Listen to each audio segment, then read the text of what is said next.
time. It's our time, my friends. Time for millions of maturepreneurs, 55 plus, who are hashtag not done by a long shot, to revolutionize how we lead, do business, and innovate our world. I'm your host, Jeanette Anderson, and welcome to my conversations with fascinating people who would rather inspire than retire.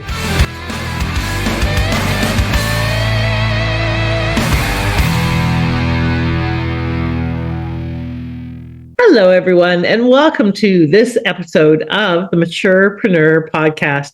I'm your hostess, Jeanette Anderson, and today I'm with the amazing Susan Reid. And why is she amazing? Well, she's amazing for a bunch of reasons. One, she's Canadian. Two, she's written a really kick-ass book that we're going to talk about. Three, she's kind of like a sister from a different mister, because we both have a very similar passion for clarifying your vision and your purpose so that you can move forward. And a bunch of other reasons. So welcome, Susan. I'm glad you're here. Thank you so much for having me on your program. I am thrilled to have the conversation we're going to have about vision because of how important it is. But as usual, folks, I will tell you the official word. Then we're going to, dip behind the scenes I always ask for like salacious, juicy details, but I seldom get them. However, you can share whatever you would like, but something that people don't know about you or wouldn't guess about you. And then we're going to talk about your why, your journey, and revisioning retirement. So here's about Susan. Susan Reid is an award-winning expert on the topic of vision. Until 2021, Susan was a tenured professor of marketing and entrepreneurship at Bishop University in Lennoxville, Quebec. As a teacher, researcher, and keynote speaker, she works at the intersection of marketing, innovation, and user-focused design, with an in-depth focus on the topic of vision, particularly for older adults and entrepreneurs. Susan is also the co-founder of Domaine Pinnacle, a pioneering Canadian producer of craft ciders and spirits. So that seems like a very logical extension. We'll talk about that too. When she retired at 57, after years of helping businesses and individuals develop their visions, Susan realized, to her surprise, that she had not set a vision for her own retirement. This led her to develop a workshop for people just like her. Susan holds a Bachelor of Science degree from Queen's University, an MBA from McGill University, and a PhD from Concordia University, John Molson School of Business. Okay, I'm not sure you have enough degrees yet, Susan. Time to go back to school. Yeah, exactly. Oh my goodness, no grass growing under your feet. Okay, so clearly bright and clearly in the field of inquiry, especially around vision. So we're going to talk a lot about that today. But first, tell us something people would never guess about you, or something your friends don't even know about you. Something my friends don't even know. Well, I must say, I was going to say that what surprises a lot of my academic colleagues is that I really love karaokeing a lot. Okay, so I pull that out of the party. That's so funny. Okay, yeah, well, that's cool. And so are you still karaokeing? Absolutely. Every chance I get, whenever we have a dinner party or people come over, if you come and visit us in Nova Scotia, you will likely be subjected to the microphone. Oh my goodness. You know what's funny? You can hand me a microphone, and if I'm talking to a group of 2,000 people, I'll be a little bit nervous, but like basically no problem. If you hand me a microphone and ask me to sing in front of one person, oh my God, I completely dissolve into a puddle. I've worked on it, and because I don't like being held back by, limiting beliefs. So I've worked on it, and I'm much better now. I wouldn't even sing happy birthday in public before, but yeah, much better now. So people who love karaoke. Well, if you come to our place, we get people to do it in group. We do group songs. That helps. So what's your favorite karaoke song to sing? Wow, that's a tough question. I would have to say my favorite group song to do is probably Bohemian Rhapsody, because everyone knows it. Yeah, but hardly anybody can hit those notes. That's what makes it so fun. Watching a documentary on Freddie Mercury last night. fascinating life, and very tragic. He died just before cures were found and stuff. But what an amazing talent. And Queen created such amazing, iconic music. Yeah, definitely our genre, and most of the people listening to this can probably relate.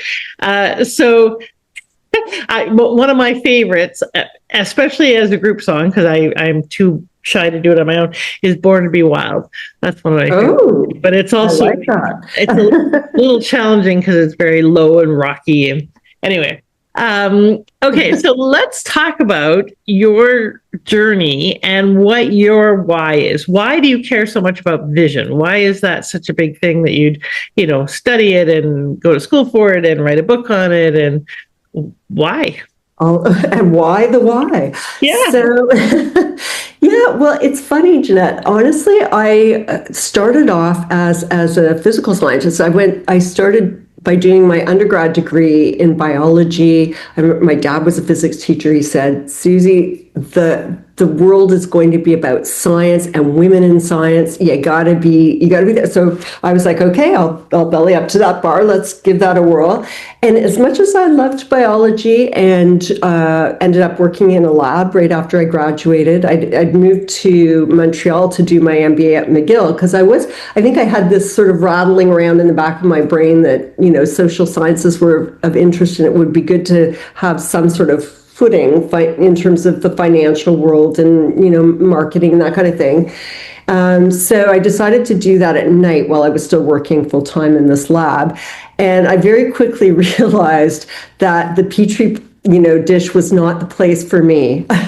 Just to be spending a lot of time, that I was always so much more interested in, the social dynamics in the lab, what was going on. And I got particularly interested in how people were championing new innovations. That really sort of lit me on fire. And at the time, I didn't really understand the why behind that. And I just knew that was something important. It was important for me, and I wanted to figure out more about it. And then right around that time, the guy I was dating, who eventually became my husband, Charles Crawford, he said, we were going to Toronto to see my family who are in Ontario. And he said, let's go see this guy named Bob Proctor. He's at York University. And I was like, who's that? And he said, well, he's a motivational speaker. And I said, well, this is around 1990. I said, what's that?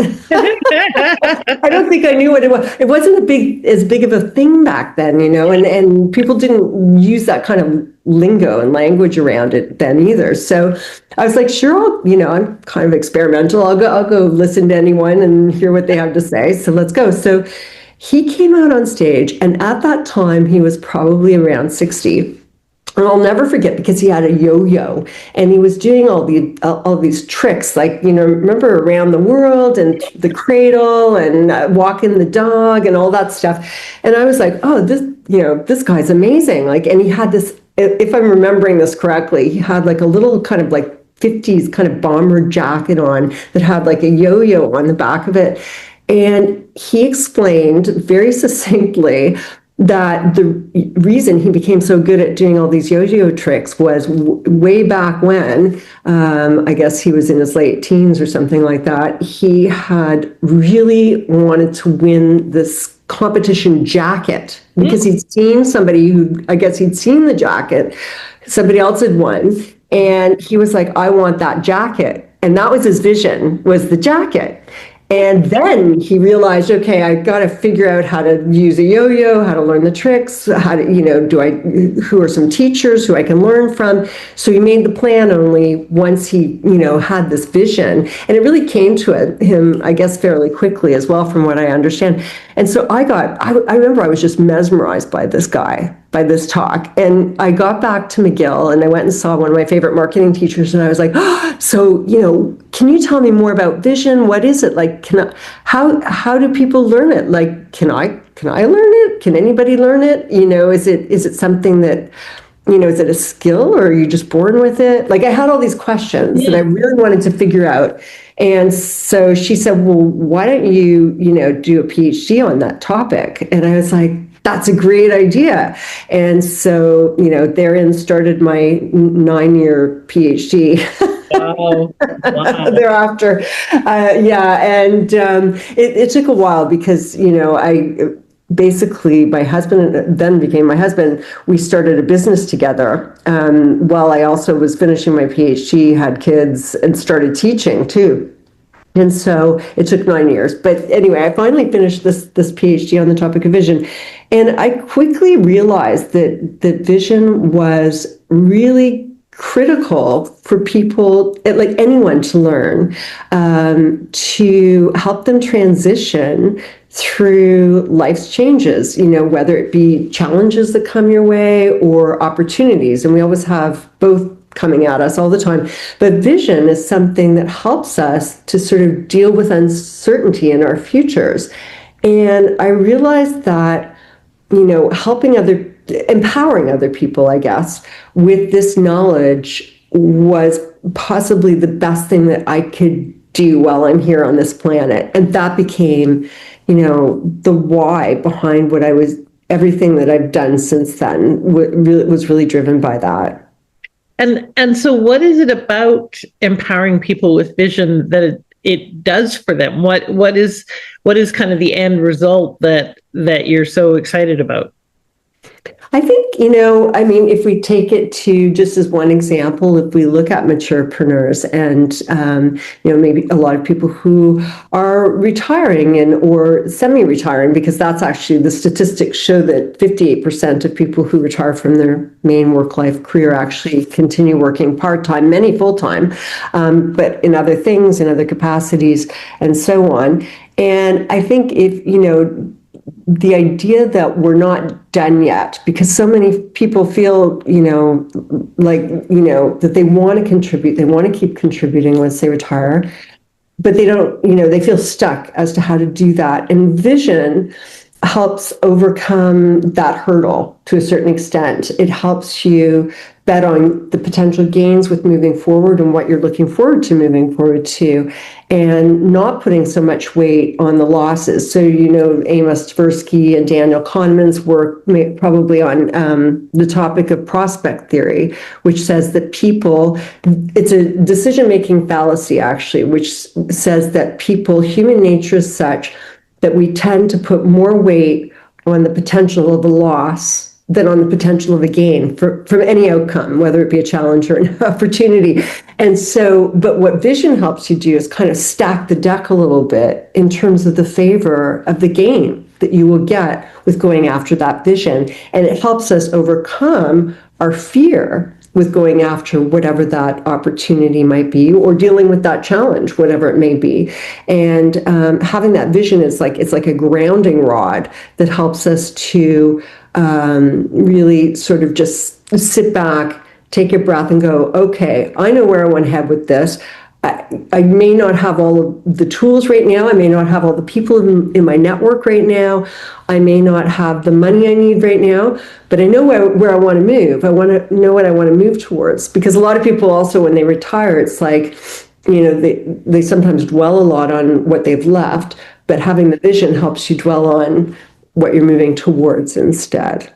So let's just define vision, because I think everybody probably thinks they know what it means and may have different definitions. So to me, it's an imagined future situation or environment or all of the above that pulls me towards it. Is that how do you define vision? Basically the same way. Yeah, it's a big goal that you have that you're passionate about in your mind, in your mind's eye. It's like a cinematic preview of the world that we want to see moving forward. So very similar definitions. And, a lot of people say, well, how does that, how's it different from just a goal or any old goal? And I think the biggest difference is the level of passion that we have affiliated with that goal, because we can have lots of goals, but the ones that we're really truly passionate about are the ones that have the potential to be a vision for us. Mm. It makes sense, and vision to me is more comprehensive than just one goal. It's everything. How do I want my future to look? How do I want my relationships to be? What environment do I want to live in? It's a holistic movie, cinematographic or cinematic experience, like you said. It's not just one piece of it. It's not one little tiny. I mean, you can have a vision for just one thing, but to me, the goal is to have a comprehensive vision of the future we want, so that we can then figure out, okay, how am I going to live into that? What are some of the gaps? So talk a little bit about the connection between vision and innovation, because a lot of times people, older people get a bum rap about a bunch of things. There's a lot of myths. One of them is that we're not still innovative, that we're not still creating newly, that we just take the past and throw it on the future. So talk a bit about vision and innovation, and is that true? Do we reach an expiry point on innovation? Absolutely not. Yeah. And I think that innovate, it's funny because there's, a lot of people think of innovation as being something that happens overnight, but actually ideation can be something that happens in the blink of an eye. But innovation is a process.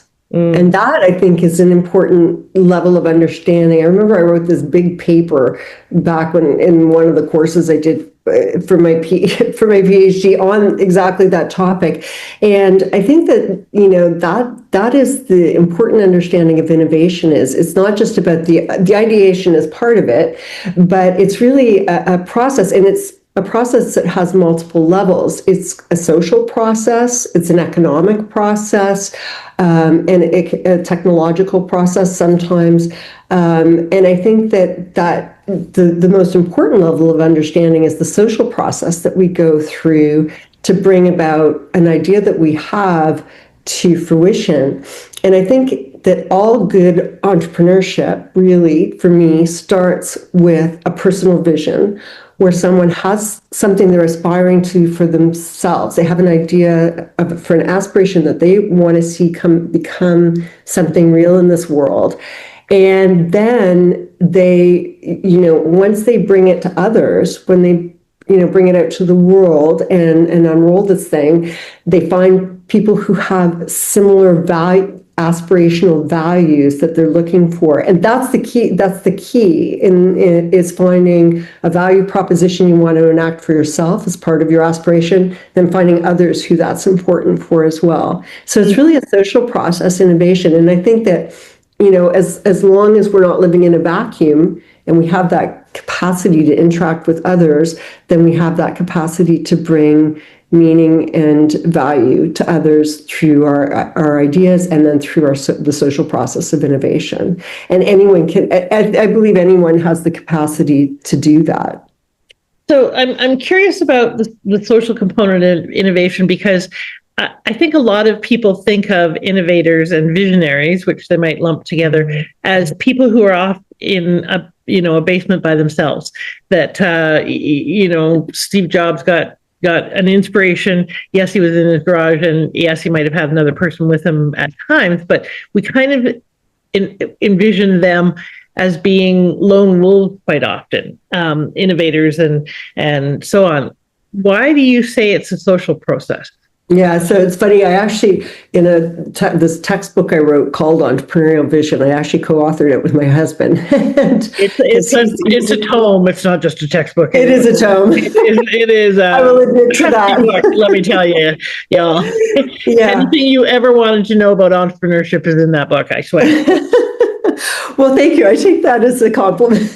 Yes, yes. And it is very much an in-depth work. It tied together a lot of different aspects of my research that I wanted to put out to the world, and I was happy to put it out there. It's had actually over 12,000 downloads on the Springer site, which they were the publishers of it.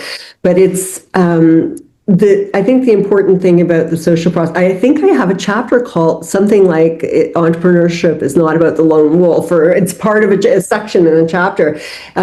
Because, it's like when a tree falls in the forest, if nobody hears it, was there really a sound? And I think that's the reality, is that, if to bring value, I think for me, the meaning of value is that like other people have to be impacted. Yes, you can do things for yourself. You can have ideas for yourself that you bring, that you just do. Like if you paint a painting and you put it up on your wall and no one ever sees it, fantastic. That's great. It brings value to yourself. But I think anything that's going to be marketed or, sold or, bring, I think, value to others, I think there is a social process that has to unfold through partnerships, through suppliers, through employees, all of that. It's really hard to do things on your own. And I was telling you before that I'm working on a screenplay. And it's funny, the woman I'm working with the screenplay on, she was saying to me that she was talking to somebody who's working by themselves. And she's like, it's amazing how much more quickly I can work because I'm working on things with Susan. We can bounce ideas off of each other. Yeah, we might have different ideas on how things are going to play out in the screenplay. But just having that dialogue, it's definitely like a 1 + 1 is 3 kind of equation, and it brings, having feedback, I think is important and get, to moving an innovation along. So yeah, you can have an idea and you can do something on your own, but for something to be innovative, it really does need to go through a social process. Right. Well, and as you mentioned, to be an entrepreneur, you have to engage with other people, customers, to buy your product or service so that you have a business. Otherwise, you're not an entrepreneur. You probably have a very expensive hobby is what you are. And so I think it's really important to understand the nature and the value of not only engaging with other people in your kind of iterative process or however you're working on it, but also a community, to have a community of people who get you and support you in what you're doing, because being a visionary, being innovative is often not all that comfortable for others, right? They want the status quo. That's where our comfort zone is. And so having a vision requires us often to go outside of our comfort zone. By definition, it's something we don't already have. So how do people do that? What is one of the practical ways of moving through the discomfort to create a vision? Because creating a vision requires us to step outside of what we know, what we have, what we even can potentially conceptualize.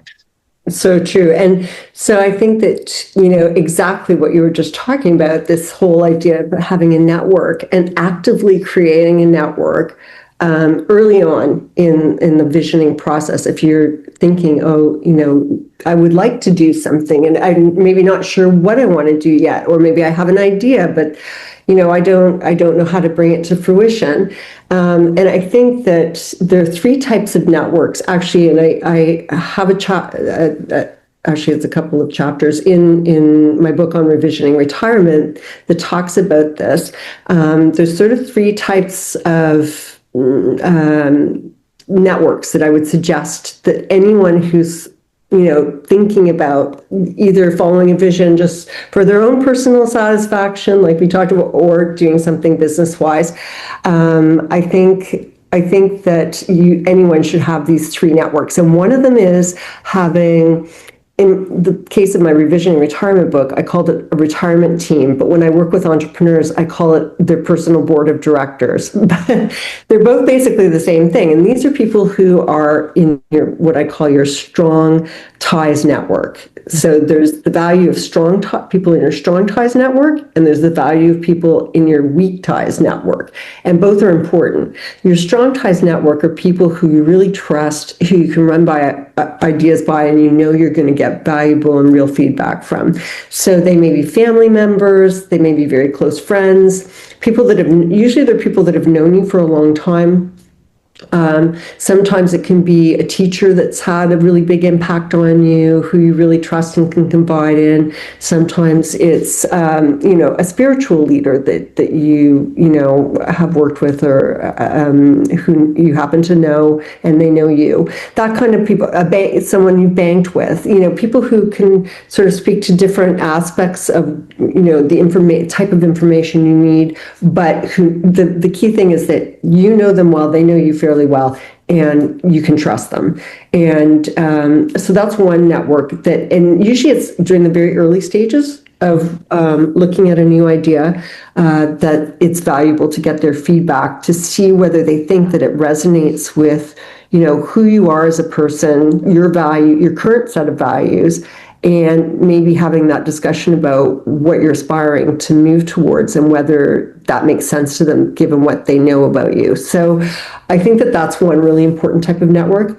But then there's two other types of networks, which are more like weak ties networks. So the value of weak ties, of course, are that there's been a lot of research done on this, and they are the type of people who can give you new ideas because you're sitting in different networks and you have access to different types of information. So they really can benefit you by providing new sources of information, new ideas that you may not have ever been exposed to.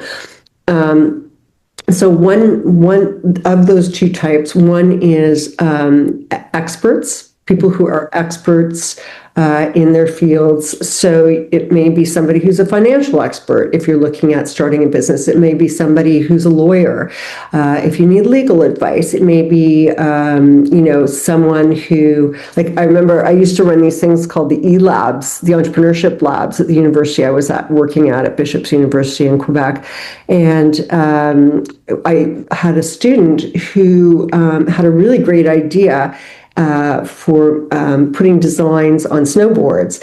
And so I suggested that they, should really try and talk to someone at Burton, which is, of course, one of the biggest snowboard. And they managed to get an interview with the VP there and they were able to bounce their ideas off of that person. And they said it was really invaluable, not just for getting ideas, but then also they made recommendations on other people that they should meet in their network so it's sort of like getting the snowball rolling. Yes. In their field of interest, especially if they don't have a lot of experience in that field.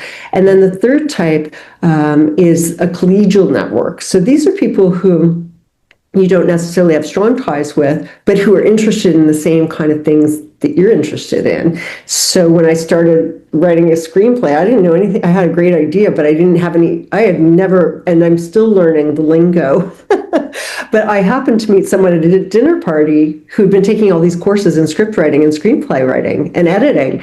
And so we hit it off right away, and we just sort of shook hands and said, okay, let's do this together.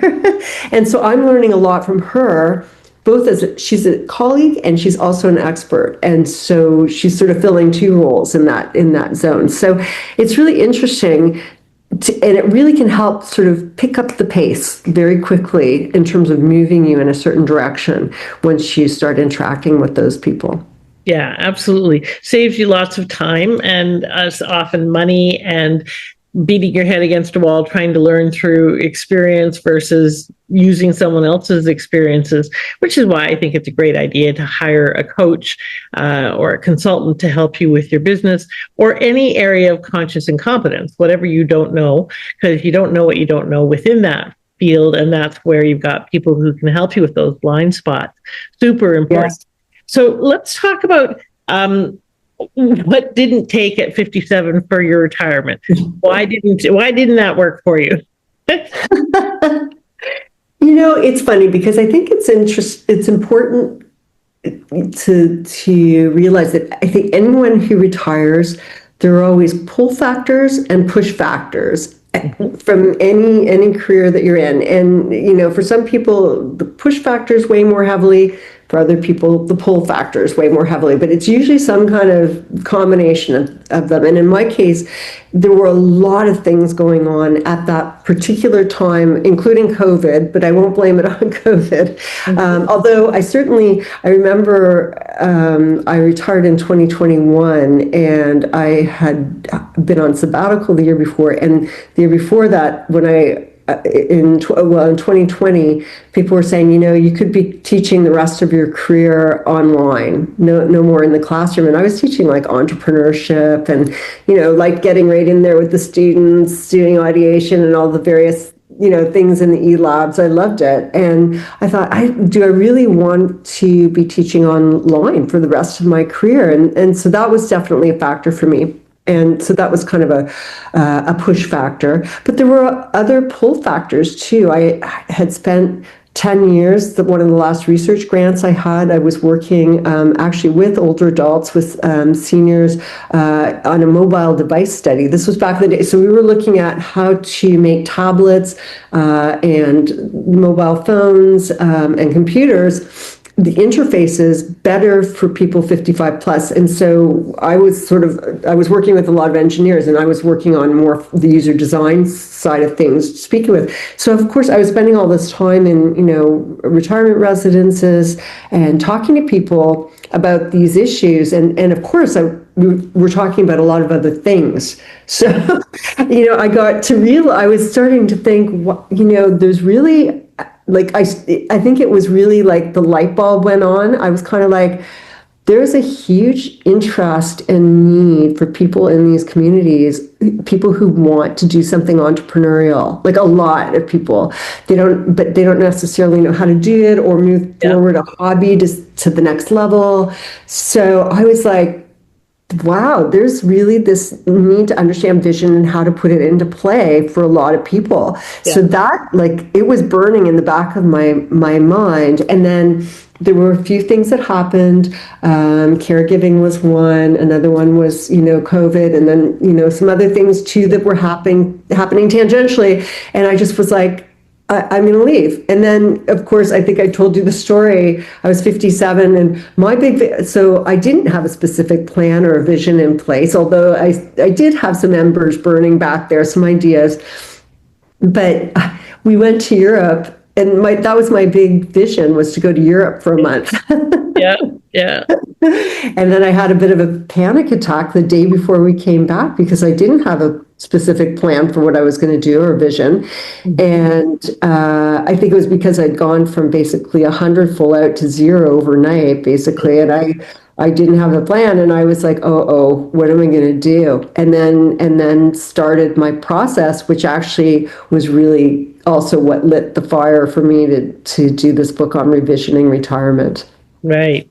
Well, we keep mentioning it, so let me show you the book. It's right here because I ordered it, and I've been working through it with little notes in the chapters and corners turned up. That means it's a working book. And so tell me about the process of writing this. How was that for you? Now, you'd obviously already done this big book on entrepreneurship and had written lots of academic papers and had authored lots of different articles and so forth. But what was it like capturing this and simplifying it for the market? How was that process for you?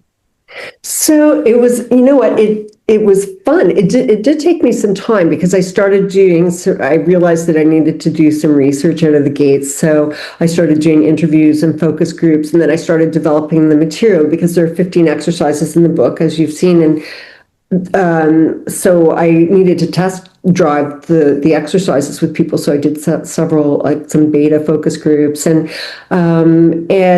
really, I also went through the process of doing it myself, right? So I was creating something for myself. At the same time, I realized the value for other people. And so the book actually reflects a little bit on sort of my experience with going through these exercises too, and which is kind of, fun. But it essentially took me 3 years to write the book. Okay. And research it. And and it's basically there's sort of 3 main steps that I ask people to go through. And I don't know if you want me to talk about tell us what the 3 steps are.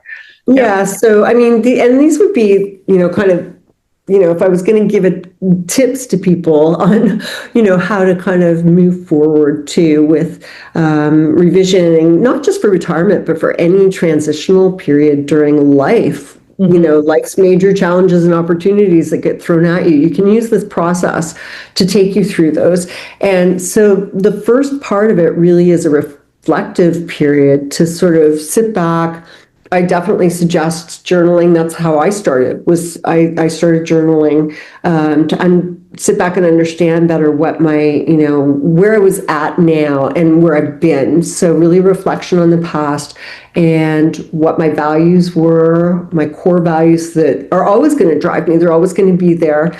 And then also think about what I was passionate about, my interests, and just how I ended up where I ended up and why I ended up where I ended up and what I wanted to sort of move forward with, and was there anything I wanted to sort of leave a little behind. And I think I mentioned to you before, and it's in the book too, that I've always been really achievement oriented, like achievement motivation oriented, and I don't think that's really gonna ever change, but I was kind of like, I felt a bit done with it as being like a key driver of everything I was doing. Like I really felt like I needed something else in my life that was really taking more like the prime place in terms of how I was moving forward and who I was becoming.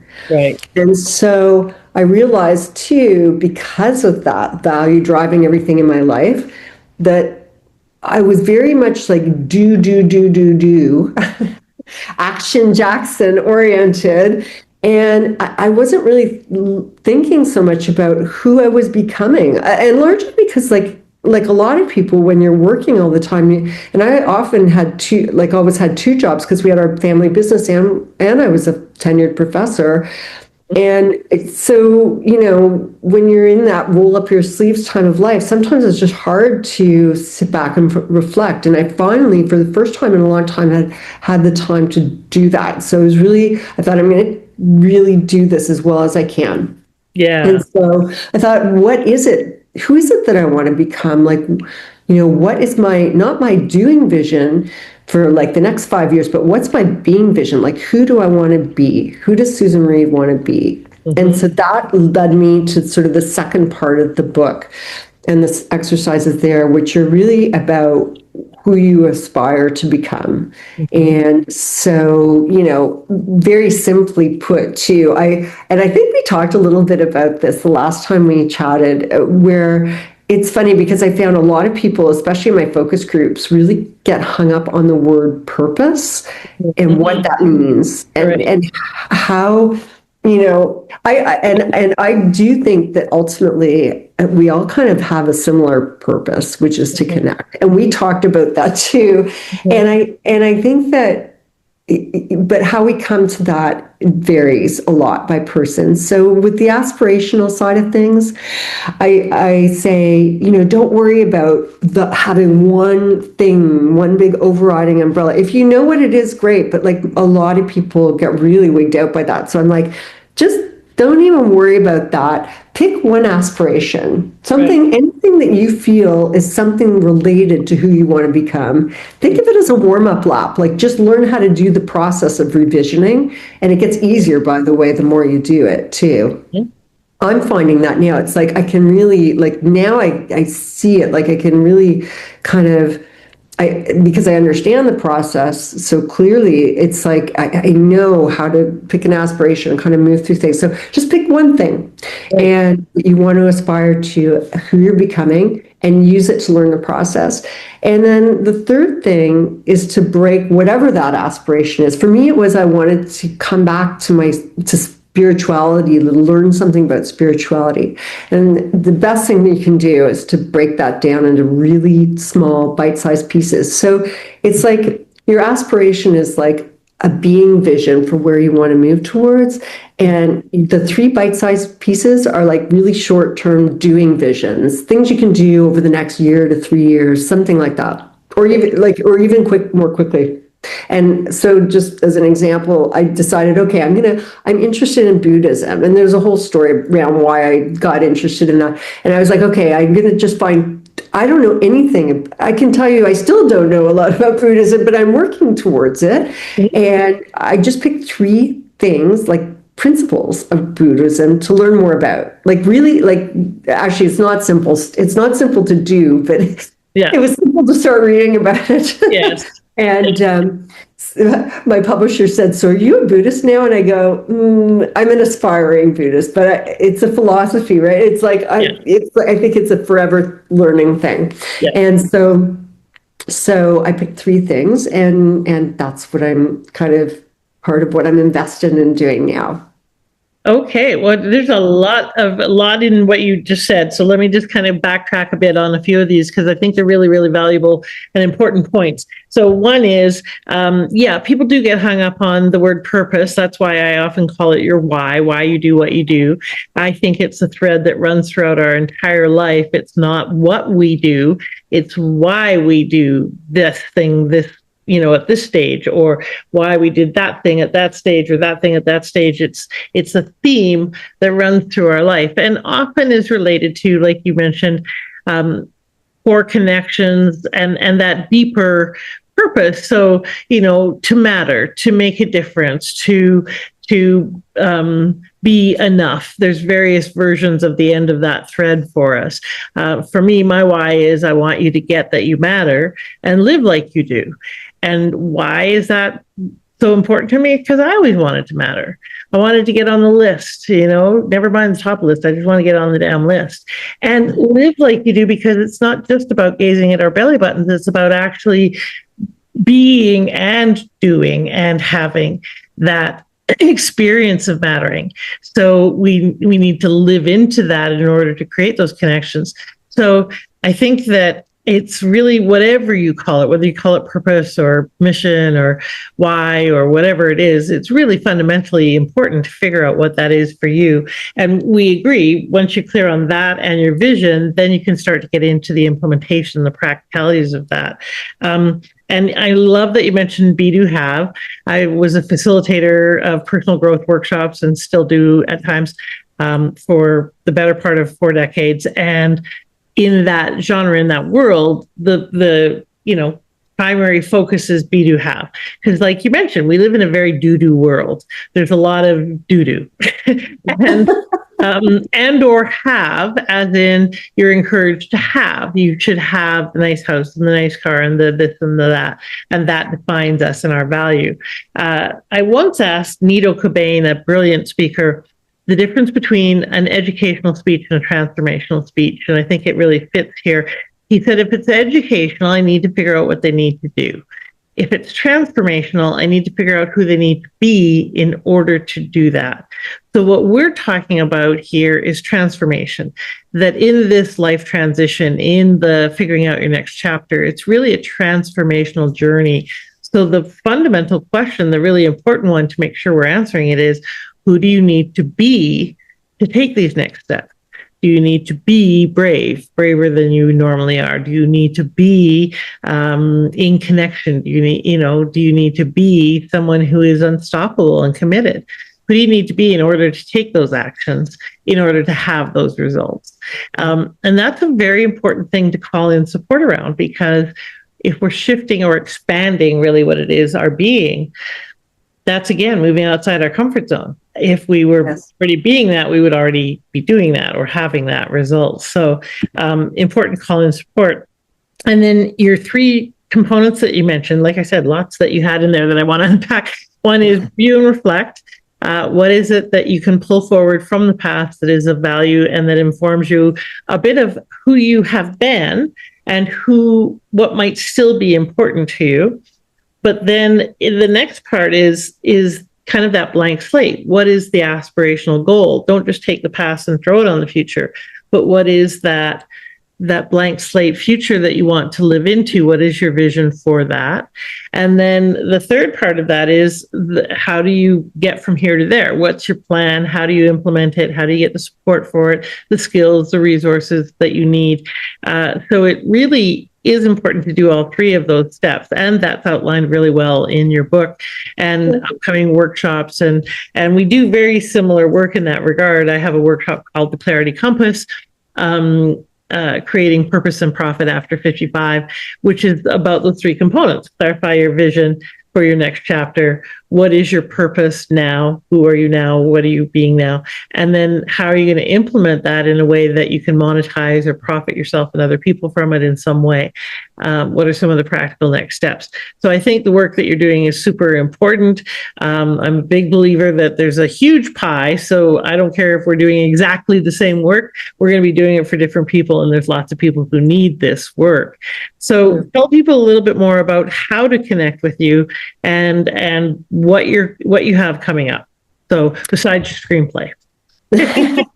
Yeah, so the easiest way to reach me is through my website. So it's susanreid.com and susanreid.ca. I have that too. So I think it's up on the screen, but it's susanreid.com. And if you go on the contact site, you can sign up for my newsletter, or you can connect with me directly. You can send me an email.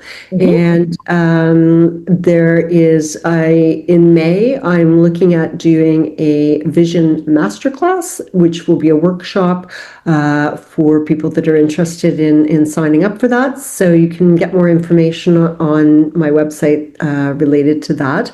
I also do keynote speaking, as you mentioned, and I do podcasts.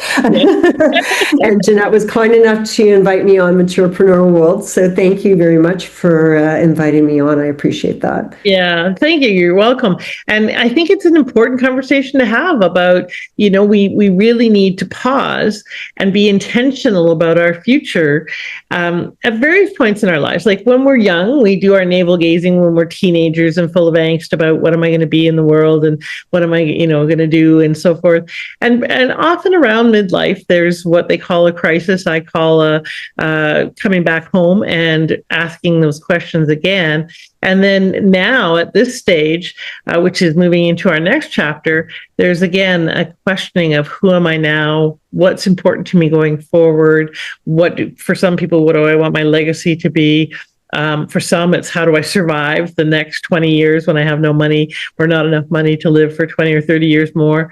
Whatever your motivation, whether you're moving towards or moving away from or some combination thereof, it's important to clarify that vision first. So join Susan's website and newsletter to find out information about her upcoming events. Please go to the Maturepreneur World on Facebook community, find out about my upcoming events, or you can go to the maturepreneur.world website, although that's in process and transition right now. We're building a new one, so it doesn't have information about our workshops yet, but coming soon. So you can go to mine, especially if you're virtual or on the West Coast. You can go to Susan's if you're virtual or on the East Coast. And the point here is make sure you've got a clear vision for your future. Otherwise, you'll be living into someone else's vision. So, and that's not necessarily a terrible thing, but most of us have done that a lot of our life. We've helped other people create their vision for the future. I think it's important for us to now take those reins and create our vision for the future. So, Susan, there's so many more things we could talk about.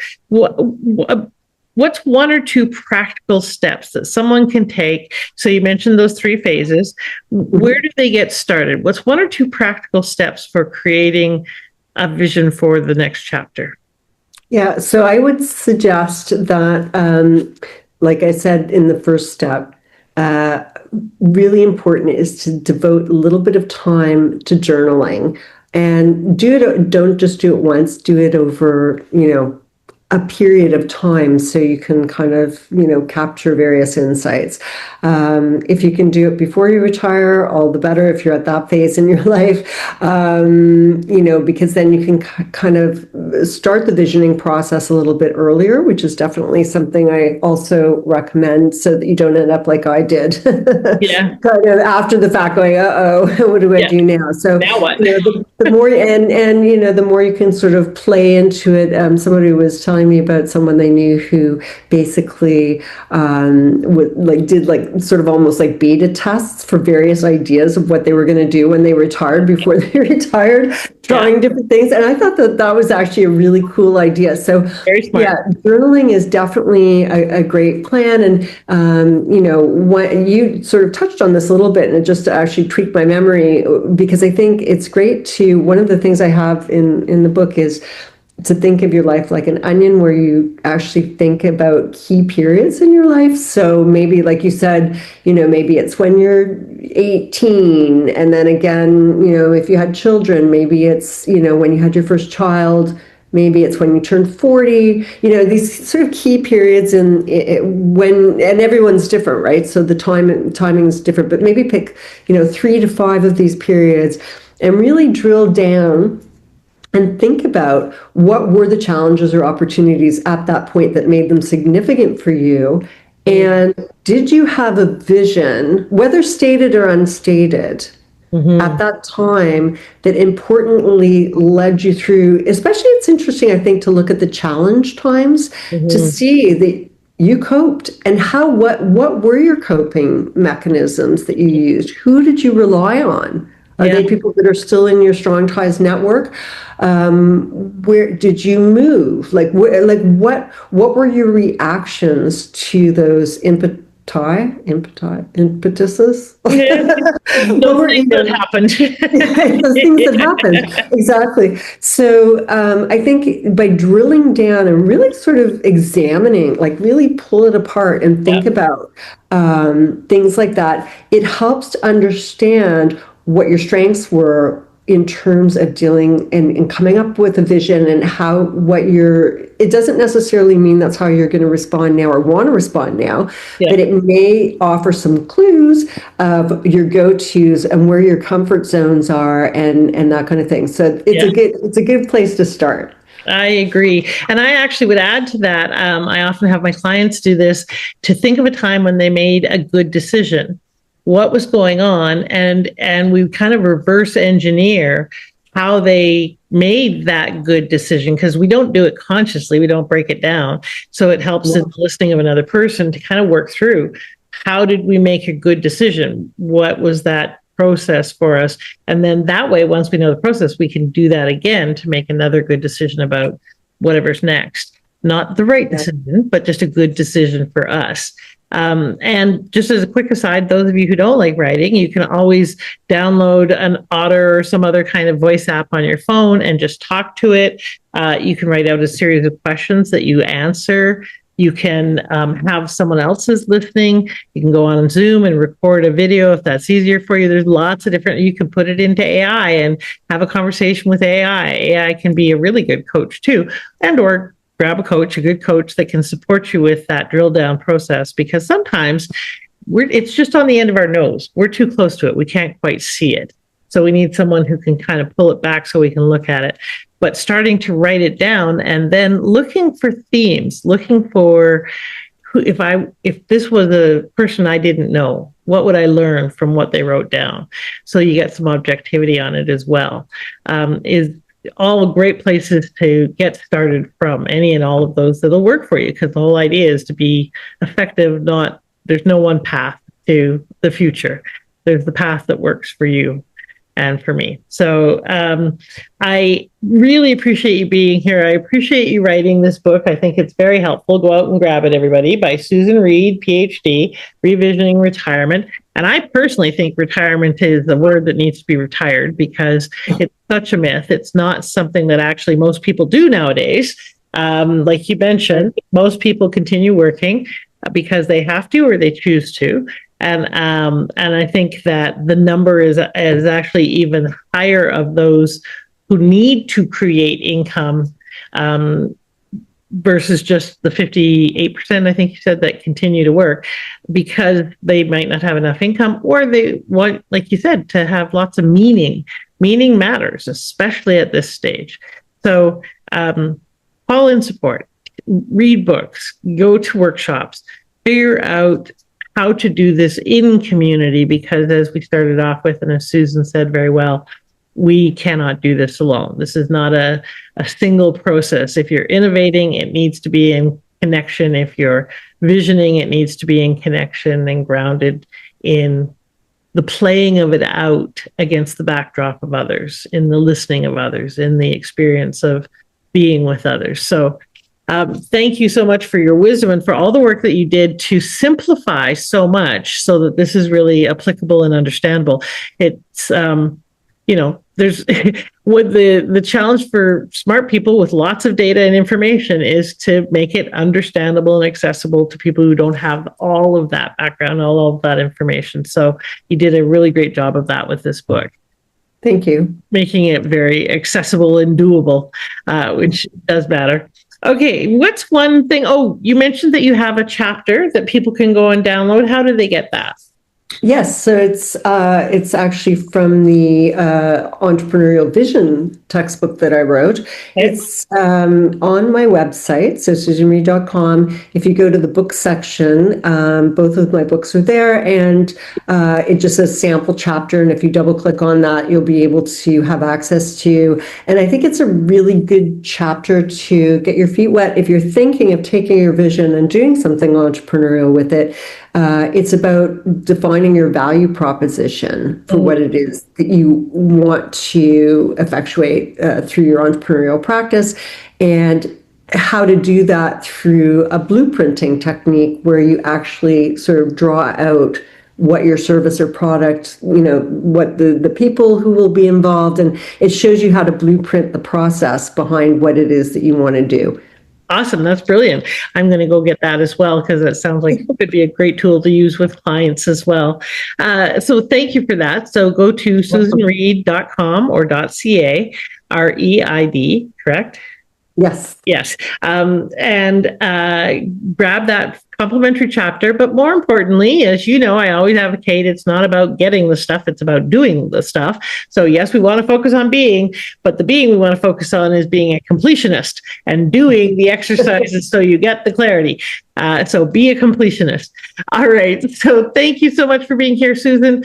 Ladies and gentlemen, do check out our communities and those workshops that are coming up, whether it's a complimentary reinvention roundtable with my community, whether we have virtual ones and in-person ones, and they're going on fairly frequently. And those are basically gatherings where we come together to talk about reinvention. What's next for you? What are you working on? Where are you getting stopped? What do you need? What are some resources? We brainstorm, we mastermind, we network. It's a conversation with depth and with connection and with support for you taking your brave next steps. So those are online or coming soon. So do check out the Facebook community, Maturepreneur World. There'll be information in there all the time about what's coming up.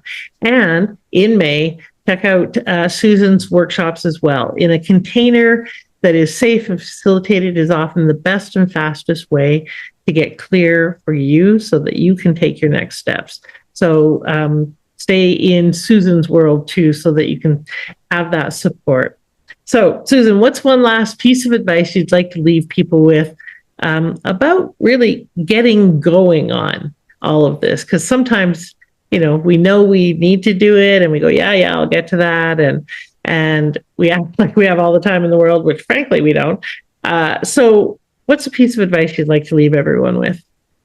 I think, honestly, that I think having a vision, a clear vision, and my book helps you to make sure your vision is clear, something you can repeat to yourself, to others, to get buy-in from your family, friends, coworkers, and so on, is to have a short and succinct way of, expressing it, whether it's visually or through words. And I always suggest 7 words or less, because that's what we can remember. Like phone numbers used to be 7 numbers. Yeah. That's why they were, so we could remember them. So something really simple. So for me, just as an example, my vision is lighting the vision path for others.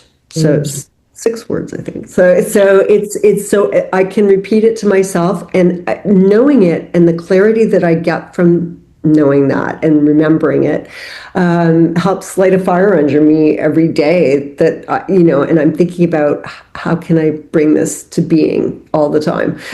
So that's what a small extra tip there just to, help effectuate your vision. Beautiful. I love that. Yeah. And keep it memorable because, I don't know about some of you, but shorter is definitely better these days for remembering things. So that's a great tip. Please do take action on one or more of the inspirations you heard here today.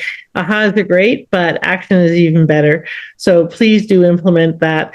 Grab the book, do that exercise, check out your values, go and grab the chapter on your value proposition. There's so many different options for you to get more clarity and more into action to create the future that you deserve to have and to be the difference that only you can be, my friends.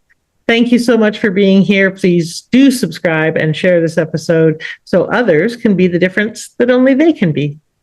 Thanks so much, Susan. Appreciate you. Have a wonderful 2026, everybody.